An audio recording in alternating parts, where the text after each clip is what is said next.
All right, let's talk about RFI, because the game is definitely changing.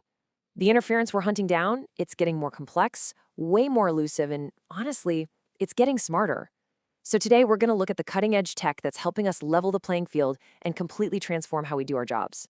Now, for those of you who've been with us for this whole series, welcome back. This is part 12 of our tutorial, all based on that awesome report from Virtualization Options LLC.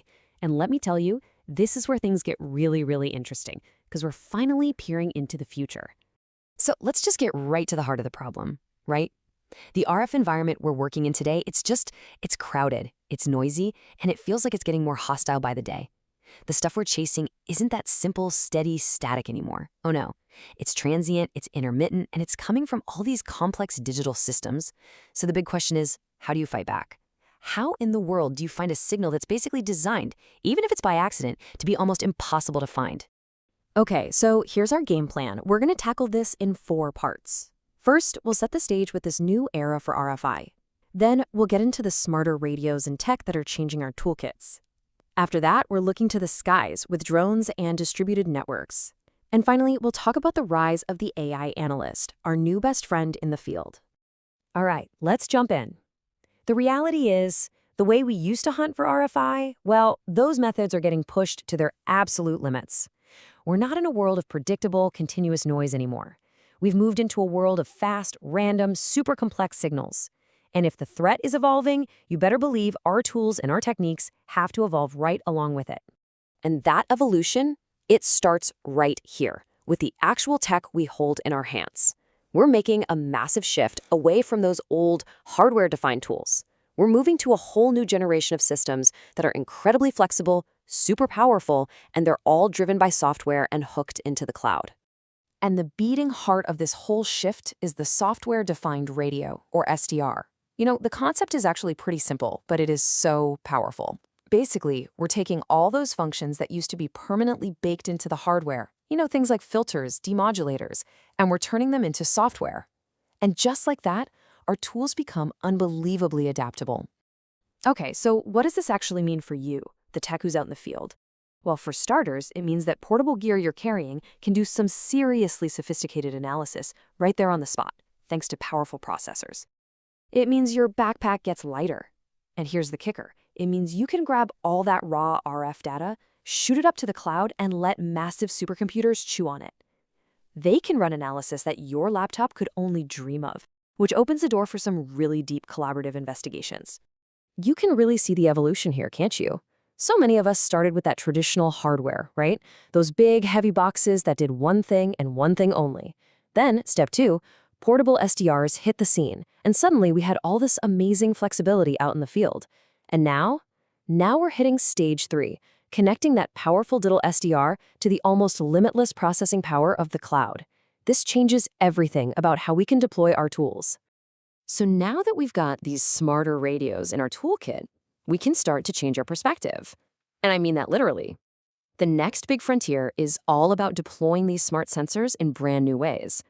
We're talking about using autonomous systems and distributed networks to get a complete 360-degree picture of the RF environment. And there is no better example of this than drones. I mean, drone-based RF surveys are an absolute game changer. Just think about it for a second. You get this incredible elevated view, totally free from all that ground-level clutter and multipath, those nasty signal reflections that send you on a total wild goose chase. You can just systematically fly over a huge industrial plant or a whole campus, mapping out signal strength with pinpoint GPS accuracy. It's a view, a perspective that was just impossible to get before. But the drone itself is really only half the story. The real power, the magic, happens when you network that sensor in the sky, or really any sensor, and feed it back to a central command center. All that data being captured out in the field gets streamed to these powerful systems where it can be processed, analyzed, and correlated, all in real time. And this whole networked approach, the benefits are just huge. I mean, you get continuous 24/7 surveillance over a massive area.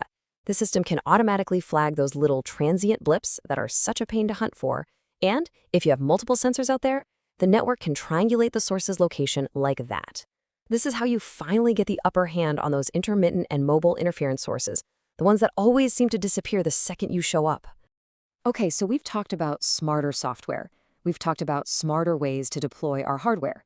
So what's the last piece of the puzzle? You guessed it, smarter analysis. And this is where AI, artificial intelligence, steps onto the stage. And I want to be really clear here. We're not talking about a replacement for you, the technician. We're talking about an incredibly powerful partner.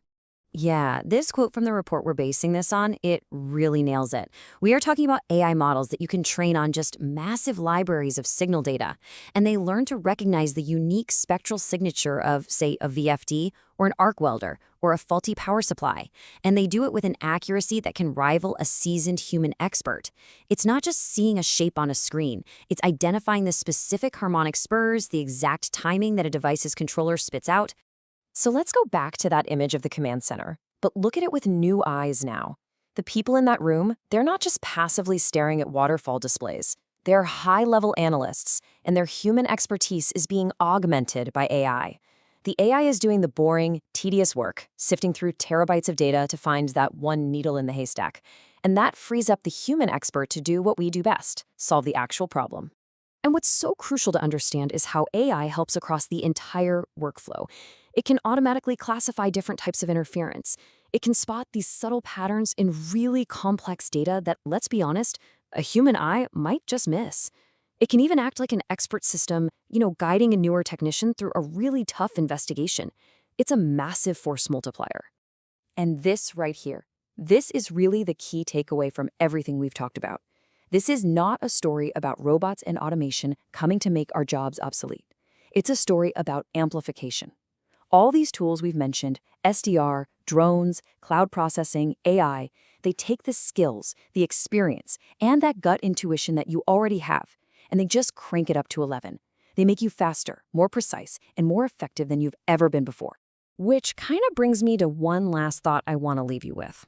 As our toolkits get smarter and smarter, as they start handling more of the routine detection and classification for us, what do you think is the one skill that will still be absolutely essential? What's that one human skill that's going to separate the good technician from the truly great one in the years ahead? Definitely something to think about.